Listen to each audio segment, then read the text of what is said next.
up here. Right there, get him, get him. Turn over. Good job. I spotted that one too. Alright guys, welcome back to the channel. If you haven't checked out any of our videos on tarpon and some permit coming soon, go check them out. But also make sure you subscribe to the channel. But we're out here scooping past crabs today and blue crabs. So we are going to scoop these crabs up, and I'm going to show you how we do it, what we look for in tides, and all that good stuff in order to catch tarpon, permit, and whatever else you can catch with them. If you can think of anything else that you catch with these crabs, I'd love to know, blue crabs or past crabs, because we'd love to make some footage on it. Just put it in the comments below. Let me know what you catch with these kind of crabs. But I'm also going to give you an added bonus at the end. I'm not going to tell you what it is yet. There will be an added bonus of how we keep these things alive and what we do because we don't live on the water. So make sure you stay to the end of the video, and I'll give you a rundown. We're going to catch a couple of these crabs, get the live well started, and I'll show you what I look for when I'm catching crabs.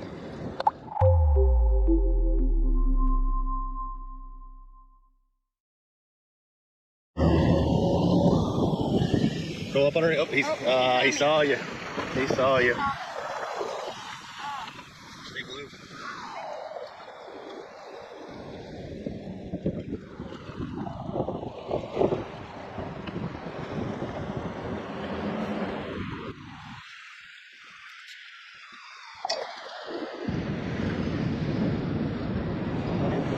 Get him, get him. Yeah. Nice job.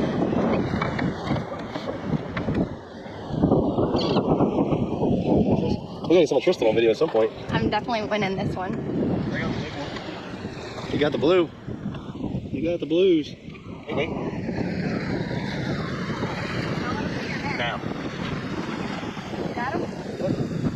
Swing and a miss. He'll come back up. He's in that foam. That's the hardest thing, getting him in the foam. Look around. Scavenger hunt. Does he come back up?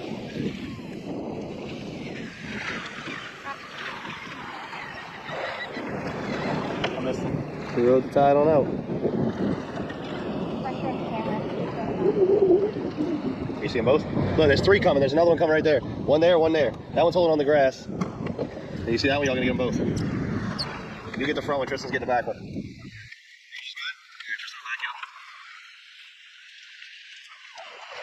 Get him. Oh, you missed him. Go on one more time. Go, go, go. Got him. Nice.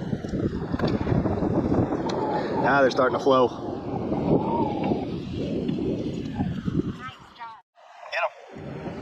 Keep going on that one, got him. I see him.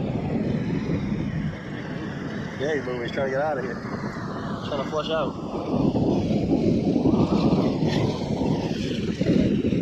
Oh, you missed him. Oh, you missed him. Oh, Tristan, that was a good one, too. No, he missed him. He hit him with the pole. He gone. He went down. Oh. Hey, way back there. I'll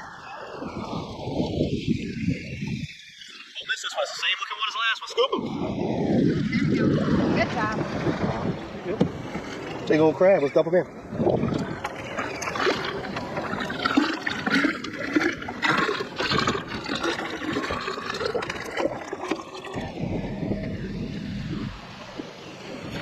Got him, there you go. Is it blue, I think? Yep, little baby blue. As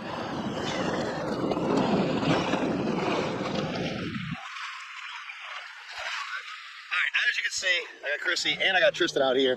It's something that we started doing as a family because it's a lot of fun. It's almost like scavenger hunting. A lot of the kids love it. You know, so this is also a family-friendly deal. I'm gonna also show you what I look for in tides. Let me load this up real quick because they're a little slower waiting on the tide right now. So I'm gonna show you. Let's get this tide up. So my Simrad, I think I got an NSS Evo 312, has the tides built into the closest area location. Oh, here's one. Get him. Got him. Right over here, guys. Right there. Yep. He's coming hard. You gotta drift right to you. Walk up a little bit. There you go. Get ready to scoop him. Get up underneath him. Go, go, go. Underneath him. There you go. Great job. You got your foot like me? Oof. All right, guys. So as I was saying before they saw those crabs come by, my Simrad Evo 312 has the tides built in. So I'm gonna pull up the tides. I'm in Sarasota right now. I'm by the Longboat Key Bridge. Look at that tide right there, okay? This is where we're at right here, and this is the foam, and it goes to a negative tide. So as you can see on that tide screen, we are fishing a tide that goes from 2.6 to negative 0.3, okay? And what I'm doing is letting these crabs flush out of the pass. So you're looking for these passes that come out to the Gulf, and they're gonna flush out of there. You'll see other people doing the same thing. They got 2 other boats in here. This will go on for these pass crabs and blue crabs from April to July, okay? But it only happens on those kind of tides, really good. So those kind of tides come on the full moon and the new moon. So those are the 2 times, those around those 3-4 days around the full moon, around those 3-4 days around the new moon is when we come out and scoop crabs, okay? Now, I don't come out here when the tide first starts falling. I wait till it gets about 1/3 of the way down. So if it's 2.6 going to negative 0.3, I get out here when it gets to about 2.0, 1.6. Then those crabs are flushing out because those crabs aren't gonna flush as soon as the tide rolls. It's gotta roll some water out, then the crabs come behind it with all the grass and everything else. So being that these crabs only flush about twice a month good for a matter of a couple days, not always those days can we get out. And I have to fish other days for tarpon and everything and other times. So the other option is to buy them for $3 a piece. So we built a tank at the house. And I'm gonna take you there and show you, and I'm gonna show you what I do these crabs to prep these crabs. But we're gonna get catching, get a couple more. We got about 10 or 12 in there. I'm hoping for about 50, 60. That's what I need to top it off so that I can fish for the next 2 weeks till the new moon. So we're gonna get back crabbing. Hope that helps you understand how this works and when to come out here. And we will see you back at the house and I will show you how this works.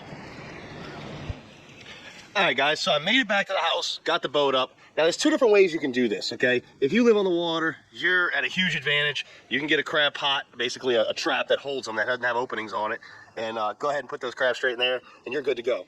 But you still have to do this one thing that I'm about to do before you put them in there, or they're gonna start killing each other or stuff like that. A lot of times we do it out on the water, but today, being that I had the family out there and we were going ahead and doing it, you know, them doing it, me driving, I had them put them in the tank, and I'm gonna show you how I clip the claws on them before I go ahead and put them into our tank. All right, so I'm gonna try and do my best to show you the angles of this, but I got my dip net. I'm gonna go ahead and grab a crab out, and I got a pair of dike pliers. Actually, these are tinge shears, but any kind of pliers or anything with a sharp point. So little dikes, tinge shears. So I'm gonna grab a crab out, because I got them sitting in here. Find one. Find a good one so it's easier to see instead of a small one, guys. And bear with me because I'm limited on where's a feisty one. He's really mad. Let's make my hands on him. Took off on him. Try not to get bit on camera. So I got my crab right here, my pass crab, okay? And what I'm gonna do, and the reason why I don't want to do this any other way, I'm gonna explain it to you. So tarpon, they're not dumb animals. You know, these fish have seen a lot of crabs and a lot of things thrown at them. I don't like to break the whole claw off. I don't like to just take and pinch it and knock both claws off. Crab does not look natural anymore. But if I leave these crabs in my trap or my tank with their claws on it, they're gonna go to fighting and they're gonna go to tearing each other up, and it'll come back to a bunch of crabs with no legs, half-dead crabs, all that good stuff, okay?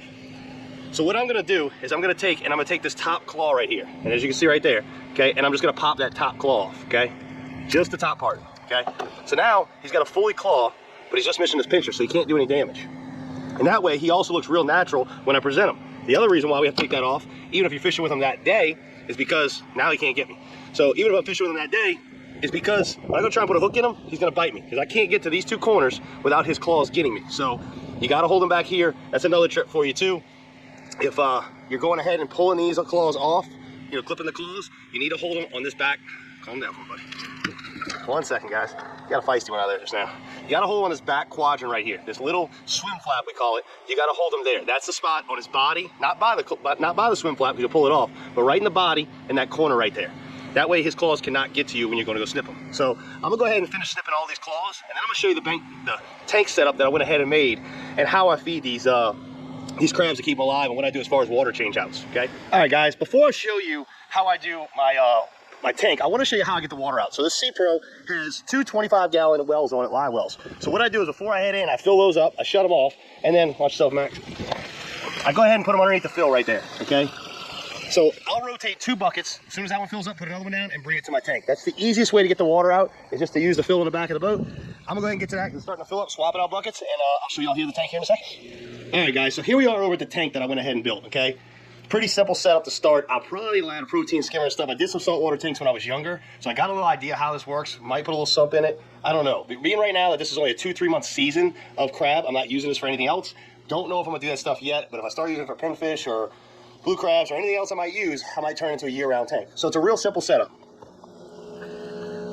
I went with this right here. This is the bubbler, okay? It's a 120-volt bubbler. Commercial grade, okay? It's commercial grade, made up for 100 gallons. Now, I only got about 50 gallons in my 100-gallon tank. This is a Rubbermaid tank from Tractor Supply. I paid about $100 for it, about $60 for the pump. So I'm $160 into it right now. Now, I will tell you a mistake we just made yesterday for the first time. We had this tank running great for a while. I went ahead and said, oh, let's bring home some habitat. Let's grab some grass out the water and some stuff like that. big mistake, guys. It dirtied up my water real bad, and I got a feeling it's gonna let a lot of toxins out, use up a lot of my oxygen. So I pulled the grass out this morning. I still got really dirty water, but it should be okay. But I'm gonna do some water swap outs, some big water swap outs over the next couple days. So don't put any extra habitat in there. Let the crabs live with the oxygen. That's all they need. Good, cool water. I keep this tank out the sun. Okay, it's not in the sun. It's on our porch, and that's how I'm starting it. If there's any changes, I'll put it in the comment below if there's any updates I had to make or anything like that. Now, you do have to feed these crabs every couple days, okay? So I do water change outs every time I go out fishing. I fill up my live wells, pull that amount of water out, 4 or 5 buckets, 6 buckets out, and put that fresh water in. Okay, that's basically acting as my protein skimmer, skimming that waste out of the water. And then I have to feed them. Every couple days I feed them. But if you feed them too much, you create too much waste. So what I do is about every 3 or 4 days, let's see if I can find it in here. Because I can stick my hand in here with claws. Here it is right here. I put a little piece of bonita, okay? I cut the end off a tail of bonita I got in the freezer. I throw that in there. There's some of that grass, that habitat I was talking about I brought in here. Not a good idea. But I'll show you right now, these crabs look good. They're healthy. I'm just concerned over time. Let's see if I can get my hands on a couple of them. More of that habitat I brought in. Still trying to get it all out. We thought it was a bright idea. But here's my crabs, healthy. Okay, they're all in there. My net's outside, I would have brought them in. Let's see, a couple more of them. Just little crabs. They're all healthy crabs, okay? I don't want to bother them too much. Try not to beat them up too much. Now, with this commercial pump, I'm going to show you anyway. It comes with 2 stones, okay? So one of my boat has a little different, more of that habitat. I'm still pulling out. Oh, man, that was a bad idea. It is good crab. That's going to catch us a big tarpon this season. All they look like is this right here. They're little stones like this, okay? 2 disc stones. My boat, I have the little round stones. I have a 12-volt version. Make sure when you order your pump, and we'll try and put the link in the description below, that you order a 120-volt system. Unless you're going to be transporting it around, then you'll do a 12-volt system. My boat's a 12-volt, and this house is a 120. So hopefully that helps you catch more fish this season, have bait readily available, and over time it'll save you money. Make sure you like and subscribe to the channel. You will see us soon using these crabs, catching tarpon, permit, and anything else we can catch. Actually, I got something different than that. We're going to go catch tomorrow. So you'll be seeing it right behind this video. So make sure y'all subscribe to the channel. We'll see y'all soon. Thank you. If you see us out of water, say hi, boat, marina, anything. Love to talk to y'all. Till next time, keep them lines tight.